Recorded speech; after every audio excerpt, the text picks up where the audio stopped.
ശ്രീ ജോയ് മാത്യു വിളിച്ചിരുന്നു. ശ്രീ ജോയ് മാത്യു, ഒരു trade union എന്ന ഒരു ആഗ്രഹത്തിൽ 20ഓളം പേർ മുമ്പോട്ടേക്ക് വന്നു എന്ന് സ്ഥിരീകരിക്കുന്നത് FEFKA general secretary B Unnikrishnan തന്നെയാണ്. ഇതാ ഇവിടെ ബൈജു കൊട്ടാരക്കര എന്ന് പറയുന്ന മാക്ടയുടെ പ്രസിഡന്റ് പറയുന്നു. ഫെഫ്കെ മാത്രമല്ല, അവർ മാക്ടയും കൂടി സമീപിക്കുന്നു 3-4 ആളുകൾ. അപ്പോൾ അത്തരം ഒരു ആഗ്രഹത്തിൽ ഒരു നീക്കം നടക്കുന്നുണ്ട്. യഥാർത്ഥത്തിൽ അതിനെ സ്വാഗതം ചെയ്യുകയല്ലേ വേണ്ടത് ശ്രീ ജോയ് മാത്യു? അതെ, ഞാൻ അങ്ങേയറ്റം സ്വാഗതം ചെയ്യുന്നു. അങ്ങനെ ഒരു കൂട്ടർക്ക് അങ്ങനെ ഒരു ചിന്ത ഉണ്ടാകുന്നത് നല്ലത് തന്നെ. അങ്ങനെ ട്രേഡ് യൂണിയനായിട്ട് നീങ്ങണമെന്ന് അവർ വിചാരിക്കുമ്പോൾ അത് നല്ലതായിട്ടാണ് ഞാൻ കാണുന്നത്. അങ്ങനെ ചിന്തിക്കാലോ. ശരിയാണ്. പക്ഷെ താങ്കൾ അത് അസാധ്യമാണ്, അത് എന്താണ് വരുമാനത്തിൽ വ്യത്യാസമുള്ളതുകൊണ്ട് നടക്കില്ല എന്നൊക്കെ പറഞ്ഞ പ്രതികരണം കേട്ടു. അത്തരത്തിൽ നിരുത്സാഹപ്പെടുത്തേണ്ട ഒരു നീക്കമാണോ അത് ജോയ് മാത്യു? അതും ശരിയാണ്. കാരണം ഞാൻ അറിഞ്ഞത് അമ്മ സംഘടന ട്രേഡ് യൂണിയൻ ഉണ്ടാക്കാൻ ശ്രമിക്കുന്നു, അല്ലെങ്കിൽ അതിന്റെ അംഗങ്ങൾ ട്രേഡ് യൂണിയൻ ഉണ്ടാക്കാൻ ശ്രമിക്കുന്നു എന്നാണ് ഉണ്ണികൃഷ്ണൻ സമീപിച്ചതൊക്കെ പറഞ്ഞു കേട്ടത്. പക്ഷെ അംഗങ്ങൾ തന്നെയാണ്. അമ്മ എന്ന സംഘടന ഒരു വെൽഫെയർ ഓർഗനൈസേഷനാണ്. അത് നിലനിൽക്കുന്നത് തന്നെ അതിലുള്ള അവശത അനുഭവിക്കുന്ന കലാകാരന്മാർക്കുള്ള സഹായങ്ങൾ കൊടുക്കാനും മറ്റ് ക്ഷേമ പ്രവർത്തനങ്ങൾ നടത്താനുമാണ്. അത് ട്രേഡ് യൂണിയൻ സംഘടനയല്ല. അതിൽ ബൈലോയില് പ്രത്യേകം പറയുന്നുണ്ട്, it's not a trade union, ഇതൊരു വെൽഫെയർ ഓർഗനൈസേഷനാണ്. അപ്പോൾ വെൽഫെയർ ഓർഗനൈസേഷൻ അല്ലാതെ ഞങ്ങൾക്ക് കുറച്ച് ആൾക്കാർക്ക് ഞങ്ങൾ ട്രേഡ് യൂണിയൻ ഉണ്ടാക്കണം എന്ന് പറഞ്ഞാൽ അതിൽ തെറ്റൊന്നുമില്ല, അവരുണ്ടായിക്കോട്ടെ, ഒരു വിരോധമില്ല. അല്ല, അപ്പോൾ എന്തുകൊണ്ടാണ് ഓരോരോ വേതനമുള്ള അംഗങ്ങളാണ് അതുകൊണ്ട് ഇത് നടക്കാൻ പോകാത്ത മനോഹരമായ സ്വപ്നം എന്നൊക്കെയുള്ള പ്രതികരണം ഉണ്ടാകുന്നത്? ആ നീക്കം ഉണ്ടാകുമ്പോൾ അത് ഞാൻ ശ്രീ ജോയ് മാത്യുവിനെ പോലെയുള്ളവർ അങ്ങനെ ഒരു നീക്കമുണ്ടെങ്കിൽ രാഷ്ട്രീയ ബോധ്യമുള്ളവർ അതിന് മുന്നിൽ നിൽക്കണ്ടേ, അതിന് നേതൃത്വം കൊടുക്കണ്ടേ ശ്രീ ജോയ് മാത്യു? അല്ല, അതിന് നേതൃത്വം കൊടുക്കണമെങ്കിൽ ട്രേഡ് യൂണിയൻ ഉണ്ടാക്കുമ്പോൾ അതിന് നേതൃത്വം കൊടുക്കുക. ഞാൻ ഇപ്പോൾ ഉള്ള സംഘടന അമ്മ എന്ന സംഘടനയുടെ ഒരു ഭരണ നിർവ്വഹണ സമിതിയുടെ അഡ്ഹോക് കമ്മിറ്റി മെമ്പർ എന്നുള്ള നിലയ്ക്ക് ഞാനതിന്റെ ബൈലോ വായിച്ച് തൃപ്തിപ്പെട്ടിട്ട് അതൊരു ക്ഷേമ പ്രവർത്തനങ്ങൾക്ക് മുൻതൂക്കം കൊടുക്കുന്ന സംഘടനയാണെന്ന രീതിയിലാണ് ഞാൻ നിൽക്കുന്നത്. മാത്രമല്ല, ട്രേഡ് യൂണിയൻ എന്ന് പറയുമ്പോൾ ട്രേഡ് യൂണിയൻ അതിൻ്റെതായ കുറേ വ്യവസ്ഥകളൊക്കെ രശ്മിക്ക് അറിയാലോ. അതായത് വേതനങ്ങളിൽ തുല്യതയില്ല. അപ്പം ഞാൻ പറയട്ടെ, ഗസറ്റഡ് ഓഫീസേഴ്സ് അസോസിയേഷൻ അല്ലെങ്കിൽ ക്ലാസ് 4 ജീവനക്കാരുടെ അസോസിയേഷൻ എന്നൊക്കെ പറഞ്ഞാൽ അവരുടെ വേതന നിരക്കിന് അടിസ്ഥാനപ്പെടുത്തിയിട്ടാണ് ആ ട്രേഡ് യൂണിയൻ സ്വഭാവം ഉണ്ടാകുന്നതും അവരുടെ നിലപാടുകളും അവരവരുടെ ആർഗ്യുമെന്റ്സും അതാണ്. ഇതങ്ങനെയല്ലല്ലോ. ഇതൊരു കമ്പനി അല്ല. ഒന്നാമത് മനസ്സിലായില്ല. ഇൻഡിവിജ്വൽ ആയിട്ടുള്ള പ്രൊഡ്യൂസർമാർ വന്നിട്ട് ആ സമയത്ത് ഒരു സിനിമ പ്രൊഡ്യൂസ് ചെയ്യാൻ വേണ്ടിയിട്ട് ഉണ്ടാക്കുന്ന ഒരു താൽക്കാലികമായിട്ടുള്ള സംവിധാനം മാത്രമാണ് ഈ സിനിമാ നിർമ്മാണം. അപ്പോൾ അവർക്ക് വിൽപ്പനയുള്ള താരങ്ങൾ അല്ലെങ്കിൽ നടന്മാർ അല്ലെങ്കിൽ ടെക്നീഷ്യൻസ് ആരാണോ അവരെയാണ് അവർ വിൽക്കുക. അത് ശരിയാണ്, താങ്കൾ പറഞ്ഞത് ശരിയാണ്. അവിടെ തുല്യവേതനം എന്നുള്ളത് പ്രാക്ടിക്കൽ അല്ല എന്ന് തന്നെ പറയാം. പക്ഷേ അസംഭവ്യമാണ്, നടക്കില്ല. പക്ഷേ ഒരു ഫെഫ്ക ഡയറക്ടേഴ്സ് യൂണിയൻ ഉണ്ട്, അതിലെ ഡയറക്ടർമാരും ഏതാണ് തുല്യവേതനം വാങ്ങുന്നവരല്ല, അതിലും ഏറ്റക്കുറച്ചിലുണ്ട്. അതെ അതെ അതെ, അവർ തുല്യവേതനത്തിലല്ലല്ലോ വർക്ക് ചെയ്യുന്നത്. അല്ല, പക്ഷെ അവിടെ ട്രേഡ് യൂണിയൻ വർക്ക് ചെയ്യുന്നു. ട്രേഡ് യൂണിയൻ വർക്ക് ചെയ്യുന്നു. വേതനത്തിൽ കുറവ് വന്നതിൽ വർക്ക് ചെയ്യുന്നില്ല. വേതനം കിട്ടാതെ വരുമ്പോൾ അവർ ഫെഫ്കയുടെ എന്താ പറയാ നേതൃത്വത്തിലുള്ളവർ പ്രൊഡ്യൂസർമാരായിട്ട് ചർച്ച ചെയ്യുന്നു, ആ പൈസ വാങ്ങിക്കൊടുക്കുന്നു, അത്രേ ഉള്ളൂ.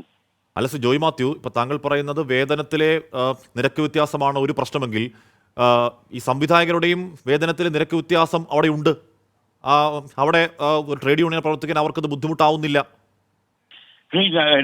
എനിക്ക് തോന്നുന്നത് ഒരു ആർട്ടിസ്റ്റ് സംഘടനയിൽ, ഇപ്പം അമ്മ എന്നുള്ള ആർട്ടിസ്റ്റുകളുടെ സംഘടനയിൽ ഇത് നടക്കാൻ പ്രയാസമാണ്, സംഭാവ്യമല്ല, സംഭവിക്കില്ല. കാരണം ഇത് സ്വപ്നം മാത്രമാണ്. എന്തുകൊണ്ടാണത്? ഒരു പ്രൊഡ്യൂസർ ആണ് തീരുമാനം. ഒരു കമ്പനി ഓണർ അല്ലെങ്കിൽ ഒരു കമ്പനി മാനേജ്മെന്റ് അല്ല തീരുമാനിക്കുന്നത് എന്റെ ഫാക്ടറിയിൽ ഇന്ന തൊഴിലാളികൾ ഇന്ന വേതനത്തിന് പണിയെടുക്കണമെന്ന്. നേരെ മറിച്ച് ഒരു പ്രൊഡ്യൂസർ അയാൾ ഒരു പ്രോഡക്റ്റ് ഉണ്ടാക്കുന്നത് നല്ല വിലയ്ക്ക് വിൽക്കാനാണ്. നല്ല വിലയ്ക്ക് വിൽക്കണമെങ്കിൽ അയാൾക്ക് മാർക്കറ്റിൽ ചെലവാകുന്ന ഇൻഗ്രീഡിയൻസ് ആയിട്ട് ചേർക്കേണ്ടി വരും. അപ്പൊ അതിനാണ് ജോയ് മാത്യു, രാഷ്ട്രീയ ബോധ്യമുള്ള അങ്ങേപ്പോലുള്ളവർ അങ്ങനെ സംസാരിക്കല്ലേ എന്ന് പറയുന്നത്. രാഷ്ട്രീയ ബോധ്യമുള്ള അങ്ങേപ്പോലുള്ളവർ അങ്ങനെ സംസാരിക്കല്ലേ ജോയ് മാത്യു? ഞാൻ പറയുന്നത് സിനിമയാണെങ്കിലും ഏത് കമ്പനിയാണെങ്കിലും അതിൽ പ്രവർത്തിക്കുന്നവർക്ക് വേതനം കിട്ടാനുള്ള അർഹതയുണ്ട്. ഇപ്പോ ഈ സമയത്ത് വന്ന പരാതികൾ എത്ര പരാതികളാണ് ശ്രീ ജോയ് മാത്യു? എത്ര പരാതികളാണ്? ബാക്കി പൈസ കൊടുക്കുന്നില്ല. അങ്ങോട്ട് പറയുന്നത് കേൾക്കും. അതായത് നിങ്ങളുടെ രാഷ്ട്രീയ ബോധ്യമല്ല എന്റെ രാഷ്ട്രീയ ബോധ്യം. നിങ്ങളുടെ രാഷ്ട്രീയ ബോധ്യത്തിലുള്ള ഒരു തൊഴിലാളി സംഘടന വേറെ ആയിരിക്കും. ഞാൻ വർക്ക് ചെയ്യുന്ന ഒരു വെൽഫെയർ ഓർഗനൈസേഷനിലാണ്. വെൽഫെയർ ഓർഗനൈസേഷന്റെ കാര്യങ്ങളാണ് ഞാൻ പറയുന്നത്. വെൽഫെയർ ഓർഗനൈസേഷൻ ഇവരുടെ അവകാശ പോരാട്ടങ്ങൾ കൊണ്ട് ഒരു ചുക്കും ചെയ്യാൻ കഴിയാത്ത ഒരു ക്ലബ്ബാണ്. അപ്പോൾ ട്രേഡ് യൂണിയൻ വരുമ്പോൾ അതിന് താങ്കളെ പോലെയുള്ള മുന്നിൽ നിൽക്കേണ്ട എന്നാണ് എന്റെ ചോദ്യം. താങ്കൾ അതിന് നിരുത്സാഹപ്പെടുത്താമോ ജോയ് മാത്യു? നോക്കൂ, ഞാൻ മുന്നിൽ നിൽക്കണോ പിന്നിൽ നിൽക്കണോ എന്നൊക്കെ ഞാൻ തീരുമാനിക്കേണ്ട കാര്യമാണ്. അറ്റ്ലീസ്റ്റ് നിരുത്സാഹപ്പെടുത്താതിരുന്നൂടെ? നിരുത്സാഹപ്പെടുത്തുന്നില്ലല്ലോ, അവർ ചെയ്തോട്ടെ. ആദ്യം തന്നെ ഞാൻ പറഞ്ഞെന്താ, ഞാൻ അല്ല, ആദ്യം താങ്കൾ തന്നെ പറഞ്ഞത് അശ്മി, അല്ല, താങ്കൾ അത് കഴിഞ്ഞ് പറഞ്ഞ എന്താണ്? അസാധ്യമായ സ്വപ്നം എന്നല്ലേ പറഞ്ഞത്? ഫസ്റ്റ് ചോദ്യത്തിന് ഞാൻ ആൻസർ ചെയ്തത് എന്താണ്? അവരങ്ങനെ ചെയ്യുകയാണെങ്കിൽ ചെയ്തോട്ടെ എന്നാ പറഞ്ഞത്. സാർ, അത് കഴിഞ്ഞ് താങ്കൾ പറഞ്ഞ എന്താണ്? അസാധ്യമായ സ്വപ്നം എന്ന് പറയാണ്. എന്താ അസാധ്യമായ സ്വപ്നം എന്ന് പറയാണ്. അത് കഴിഞ്ഞ് താങ്കൾ അസാധ്യമായ സ്വപ്നം എന്ന് പറയാണ്. എനിക്ക് അങ്ങനെ പറഞ്ഞൂടെ? അതുണ്ട്, താങ്കൾക്ക് അങ്ങനെ പറയാം. താങ്കൾക്ക് ഉറപ്പായും നിങ്ങൾ വിചാരിക്കുന്ന രാഷ്ട്രീയ ബോധ്യത്തിൽ ഞാൻ ജീവിക്കണമെന്ന് പറയുന്നത് തെറ്റാണ്. എനിക്ക് ഇല്ല, അങ്ങനെയല്ല. രാഷ്ട്രീയ നിലപാടും രാഷ്ട്രീയ ബോധ്യമുണ്ട്. പിന്നെ ഞാൻ പറയുന്നത് കൊടുക്കേണ്ട ആവശ്യമില്ല. ഇല്ല സാർ, ഞാൻ പറഞ്ഞ രാഷ്ട്രീയ ബോധ്യം എന്ന് പറഞ്ഞാൽ കക്ഷി രാഷ്ട്രീയ ബോധ്യമല്ല. ജോലി ചെയ്യുന്ന തൊഴിലാളിക്ക് ശമ്പളം വേണം എന്ന് വർഗരാഷ്ട്രീയമാണോ ഞാൻ പറയുന്ന രാഷ്ട്രീയം? കക്ഷി രാഷ്ട്രീയമല്ല സാർ, CPM-ഉം കോൺഗ്രസും അല്ല സാർ. ഞാൻ പറയുന്ന രാഷ്ട്രീയം, ഒരു സിനിമയിൽ ജോലി ചെയ്യുന്ന ഒരാൾക്ക് അയാൾ എത്ര താഴ്ന്ന കിടയിൽ വർക്ക് ചെയ്യുന്ന ആളാണെങ്കിലും എത്ര കുറഞ്ഞ വേതനക്കാരനാണെങ്കിലും ആ വേതനം ചെയ്ത പണിക്ക് കിട്ടാൻ അർഹതയുണ്ട് എന്ന് വിശ്വസിക്കുന്നതാണ് എന്റെ രാഷ്ട്രീയം, ശ്രീ ജോയ് മാത്യു. ആ വേതനം കൊടുക്കുന്നില്ലെങ്കിൽ അത് പിടിച്ചു വാങ്ങിക്കൊടുക്കാൻ ഈ പറയുന്ന അമ്മ എന്ന് പറയുന്ന ക്ലബിന് കെൽപ്പില്ല. അതിനുവേണ്ടി ഒരു സംഘടന ഉണ്ടാവണം. ആ സംഘടനയ്ക്ക് പ്രോത്സാഹനം കൊടുക്കേണ്ട എന്നാണ് ചോദ്യം. താങ്കൾ പറയുകയാണ് അസാധ്യമായ സ്വപ്നമാണ്, അതെങ്ങനെയാണ് ശരിയാവുക? ആ സംഘടന അതിന്റെ വഴിക്ക് ഉണ്ടായിക്കോട്ടെ അശ്വിനി, എനിക്ക് ഒരു വിരോധമില്ല. ഞാൻ സ്വാഗതം ചെയ്യുന്നു. ചിലപ്പോൾ ഞാനൊരു ചേർന്നേക്കാം. പക്ഷെ ഇപ്പോൾ ഈ അമ്മ എന്നുള്ള സംഘടന ഒരു ട്രേഡ് യൂണിയൻ ഓർഗനൈസേഷൻ അല്ല. ഇപ്പൊ നിങ്ങളുടെ ചാനലിൽ തന്നെ വർക്ക് ചെയ്യുന്ന ആൾക്കാരുടെ സംഘടനകൾ വിവിധ സംഘടനകളല്ലേ? ന്യൂസ് എഡിറ്റർ വാങ്ങുന്ന പൈസയാണോ ക്യാമറമാൻ വാങ്ങുന്നതാണോ ലൈറ്റ് ബോയ് വാങ്ങുന്നത്? അല്ല, അത് വേറെ വേറെ സംഘടനകളാണ് സാർ. ഉറപ്പായും അതെ. പക്ഷെ ലൈറ്റ് ബോയ്ക്ക് ഇവിടെ ശമ്പളം കൊടുക്കുന്നില്ലെങ്കിൽ അവർക്ക് വേണ്ടി ശബ്ദമുയർത്താൻ ആരെങ്കിലും വേണ്ടേ സാർ? അതല്ലാതെ ശമ്പളം കൊടുക്കാതെ വീട്ടിൽ പോയിരുത്തി കഴിഞ്ഞാൽ അങ്ങനെ വീട്ടിൽ പോയിരുന്ന അങ്ങനെ ശരിയാവുക? അങ്ങനെ ഇല്ലാതെ അമ്മ അങ്ങനെ ഒന്നും ചെയ്തിട്ടില്ല. അമ്മയിൽ അംഗമായ ഒരാൾക്ക് കൃത്യമായി ശമ്പളം കിട്ടിയിട്ടില്ലെങ്കിൽ പ്രൊഡ്യൂസറോട് ചോദിച്ച് വാങ്ങിക്കൊടുക്കൽ ഞങ്ങൾ നടത്തിയിട്ടുണ്ട്, ചെയ്യുന്നുണ്ട്. ജോയ് മാത്യു, അമ്മയിൽ എത്ര അംഗങ്ങളാണ്? അമ്മയിൽ എത്ര അംഗങ്ങളാണ് മൊത്തം ഉള്ളത്? 506 അംഗങ്ങൾ മാത്രമാണോ മലയാള സിനിമയിൽ പ്രവർത്തിക്കുന്ന ഈ പറഞ്ഞ താരങ്ങൾ അല്ലെങ്കിൽ ഈ പറഞ്ഞ സിനിമയിൽ അഭിനയിക്കുന്ന അഭിനേതാക്കൾ 506 പേർ മാത്രമാണോ? അതെനിക്കറിയില്ല. 5000-ത്തിലധികം ആൾക്കാരുണ്ടാവും. ഇതിൽ 5000 കാര്യം ഞാൻ പറയുന്നത്. ഞാൻ അതാ പറയുന്നത്, 5000-ത്തിലധികം പ്രവർത്തിക്കുന്ന ഒരു മേഖലയിൽ 506 പേരെ സെലക്ട് ചെയ്തെടുത്ത് അവരുടെ പ്രശ്നങ്ങൾ മാത്രം പരിഹരിക്കുന്ന ഒരു സംഘടന എങ്ങനെയാണ് സംഘടന എന്ന് വിളിക്കാൻ പോലും കഴിയുക? പിന്നെ സംഘടന വിളിക്കാൻ പറ്റില്ല. പിന്നെ നമ്മളാരും നിർബന്ധിച്ചിട്ട് മോനെ മെമ്പർഷിപ്പ് എടുക്കുന്ന പറയുന്നതല്ലോ.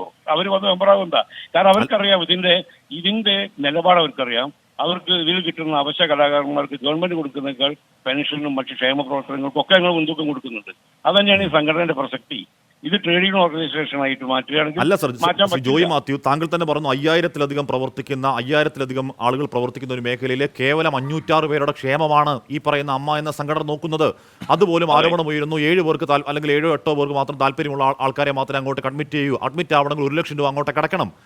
സാർ, സാധാരണക്കാരായ അല്ലെങ്കിൽ ഈ പറയുന്ന വേതനം ഒരുപാട് കുറഞ്ഞ താരങ്ങൾ എന്ന് വിളിക്കാവുന്ന ആൾക്കാരും ആ ഫീൽഡിലില്ലേ? ഈ അമ്മ എന്ന് പറയുന്ന ഈ കോട്ടയിലേക്ക് പ്രവേശനം കിട്ടാത്തവർ. അശ്മി, അപ്പൊ ഞാൻ പറയാം, ഈ 5000 പേരുള്ള 5000-ത്തിലധികം പേര് വരുന്ന വലിയൊരു താരനിര അല്ലെങ്കിൽ അഭിനേതാക്കളുള്ള മലയാളം ഇൻഡസ്ട്രിയിൽ ആൾക്കാർ ചേർന്ന ഒരു സംഘടന വേറെ ഉണ്ടാക്കിക്കോട്ടെ, ഒരു വിരോധമില്ല. ഒരു ട്രേഡ് യൂണിയൻ ഉണ്ടായിക്കോട്ടെ. അമ്മ എന്നുള്ള സംഘടനയ്ക്ക് ട്രേഡ് യൂണിയൻ സ്വഭാവമല്ല ഉള്ളത് എന്ന് ഒന്നുകൂടെ വ്യക്തമാക്കുന്നു. ഇല്ല, അമ്മ എന്ന് പറഞ്ഞ ട്രേഡ് യൂണിയൻ സംഘടന അല്ല എന്ന് എനിക്ക് നന്നായി അറിയാം. എനിക്ക് നന്നായി അറിയാം. 506 ആൾക്കാരുടെ ഒരു സംഘടനയെ നിങ്ങൾ പൊളിക്കാൻ നോക്കുന്നില്ല. നിങ്ങൾ 5000. ഇതാണ് പ്രശ്നം. നിങ്ങൾ 5000 ജോയ് മാത്യു, ഇത് പൊളിക്കാൻ നോക്കില്ല ബോധമുണ്ടാവുന്ന എന്തിനാണ്? ഈ 506 ഈ പറഞ്ഞ 5000 അംഗങ്ങളുള്ള ഒരു മേഖലയിൽ 506 പേരുടെ ഒരു സംഘടന പൊളിക്കാൻ പോകുന്നു എന്ന തോന്നലുണ്ടാവുന്ന എന്തിനാണ്? സാർ, ഞാൻ പിന്നെയും പറയുന്നു, അങ്ങേപോലെ രാഷ്ട്രീയ ബോധ്യമുള്ള മനുഷ്യർ ഈ 506 പേർക്ക് വേണ്ടി നിൽക്കണോ, ബാക്കി 5000 പേർക്ക് വേണ്ടി നിൽക്കണോ? അതിനെ അസാധ്യമായ സ്വപ്നം എന്ന് കളിയാക്കാണോ വേണ്ടത്? അല്ല, ഞാൻ 506 പേരോട് കൂടെ നിൽക്കുന്നത്. കാരണം എനിക്ക് അവരെ അറിയുള്ളൂ. നിങ്ങൾ പറയുന്ന ഇത്രയധികം ആൾക്കാർ റിവ്യൂ ഉണ്ടാക്കുകയാണെങ്കിൽ അവരുണ്ടാക്കട്ടെ. അതിന് നിങ്ങൾ പ്രോത്സാഹിപ്പിക്കാൻ വേണ്ടത്, സപ്പോർട്ട് ചെയ്യാൻ വേണ്ടത്.